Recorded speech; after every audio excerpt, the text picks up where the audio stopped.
이완구 법제처장님. 네. 제가 사퇴를 촉구하자 임명권자인 한덕수 대행의 의견을 존중하겠다 하셨죠. 네, 그렇게 답변 드렸습니다. 한덕수 대행은요, 월남에서 살아 돌아온 김상사가 아닙니다. 한덕수 대행 자체가 헌법재판소의 판결을 받고 결정을 받고 복귀했죠. 언제 헌법재판관 내정 통보 그리고 누구로부터 받았습니까? 구체적인 거는 정부 의사결정 내부적 의사결정 과정이니까 뭐 말씀드린 건 적절치 않고요.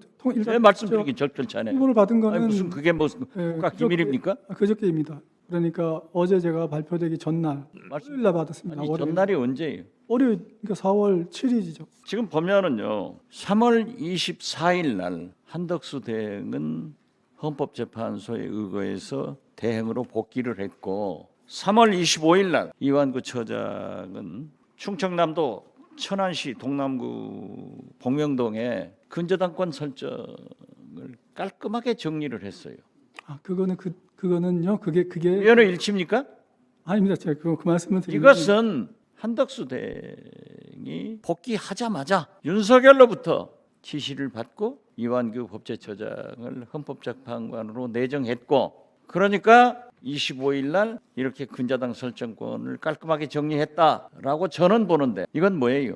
답변 드릴까요? 그거는 제가 그 3년 만기로 대출을 받았던 그 대출금인데 그 대출이 만기가 됐습니다. 그래서 대출 만기가 됐고 그 대출을 처음 받을 때는 변호사로서 사업자를 갖고 있었기 때문에 그 사업자 대출을 받은 거였는데요. 제가 법제처장 되면 이제 사업자 등록이 없지 않습니까? 그래서 사업자 대출이 안 된다고 그래서 처장, 네, 5.18 유공자죠? 맞습니다. 네? 5.18은 전두환, 내란, 쿠데타 주역을 인정하지 않는 그러한 의로운 학생으로서 활동을 했기 때문에 유공자로 인정받았잖아요.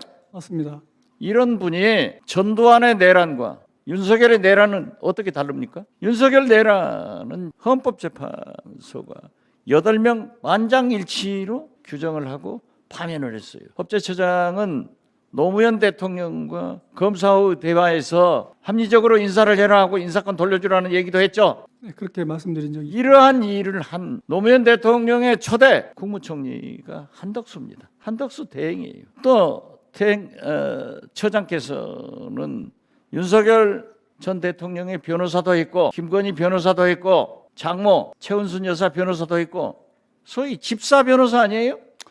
그 의원님. 그리고 우리 법사위에 나와서 법제처장을 간두면은 사인으로 돌아가서 조용히 살고 싶다. 그런 얘기 한 적 있죠? 네, 그렇게 말씀. 그런데 이렇게 세계적 존경을 받고 국민적 신뢰를 받는 8명의 헌법재판관 중에는요, 보수적인 사람도 있고 진보적인 사람도 있지만은 만장일치로 내란에 대한 수괴를 파면했습니다. 만약 처장이 헌법재판관으로 가면은 저는 6년간 대한민국 헌법재판소의 재앙이 될 것이다, 이렇게 생각하기 때문에 다시 한번 말씀드리지만 자연으로 돌아가서 윤석열 내란 수괴 변호사도 하고 김건희 도이치모터스 주가 조작 변호사도 하고 최은순 양평고속도로 변호사도 하면서 한편 내란 동조 세력으로 검찰 수사를 받아야 될 것 아니에요? 그 피의자가 내란 동조자가 어떻게 한덕수 대행의 헌법재판관 말씀을 하면은 사양을 했어야지 그것을 받느냐, 이게 문제예요. 그래서 다시 한번 말씀드리는데 저는 애국심을 가지고 처장이 일생 동안 있었던 법조계의 권위를 위해서도 스스로 사퇴를 해야 나라가 산다, 이렇게 생각하는데 다시 한번 답변해 보세요.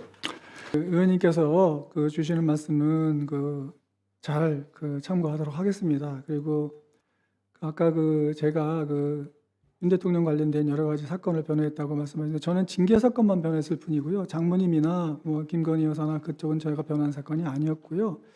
그다음에 또 윤 대통령이 이제 탄핵 심판에서 8대0으로 이제 탄핵이 인용돼서 파면된 거에 대해서는 저는 이미 그건 결론이 나는 사건이고 거기에 대해서는 저는 이견이 없습니다. 윤 대통령이 이미 파면됐기 때문에 그건 파면된 대로 해서 이제 앞으로 법적 절차가 진행될 것이기 때문에 거기에 대해서 제가 무슨 다른 의견을 갖고 있지 않다는 말씀드립니다.